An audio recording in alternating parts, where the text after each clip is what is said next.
एक गांव में एक छोटा सा परिवार रहता था। परिवार में माता पिता, उनके दो बेटे और उनकी पत्नियां थीं। बड़ा बेटा रवि बहुत मेहनती था और शहर में बड़ी नौकरी करता था। उसकी कमाई बहुत अच्छी थी।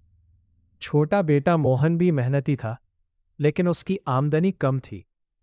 वो गांव में ही छोटा काम करता था। समय बीता और दोनों भाइयों की शादी हो गई। रवि की पत्नी का नाम पूजा था और मोहन की पत्नी का नाम सीता। दोनों बहुएं बहुत अच्छी और संस्कारी थीं। लेकिन घर में एक समस्या थी। माता पिता रवि को ज्यादा महत्व देते थे क्योंकि वो ज्यादा पैसा कमाता था। घर में कोई भी फैसला होता तो सिर्फ रवि की राय मानी जाती। पूजा की हर बात की तारीफ होती, जबकि मोहन और सीता की बातों को अक्सर नजरअंदाज कर दिया जाता। मोहन ये सब देखकर दुखी रहता, लेकिन कभी अपने माता पिता से कुछ नहीं कहता। वो सोचता, शायद एक दिन सब बदल जाएगा। एक दिन पिताजी अचानक बहुत बीमार पड़ गए।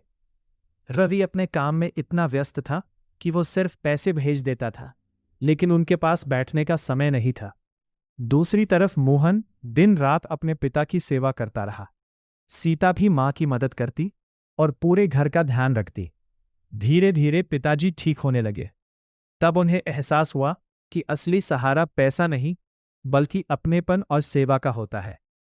उन्होंने देखा कि जिस बेटे को वे कम समझते थे, वही सबसे ज्यादा उनका ख्याल रख रहा था। एक शाम पिताजी ने पूरे परिवार को बुलाया और बोले, हमसे बहुत बड़ी गलती हुई।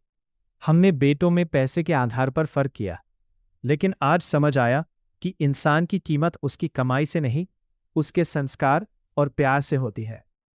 यह सुनकर मोहन की आंखों में आंसू आ गए।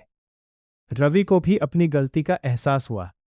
उसने अपने छोटे भाई को गले लगा लिया और कहा, भाई, तुम हम सबसे बड़े दिल वाले इंसान हो।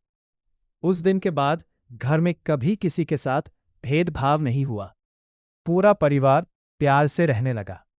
सीख, पैसा जरूरी है, लेकिन रिश्तों की असली कीमत प्यार, सम्मान और साथ निभाने में होती है।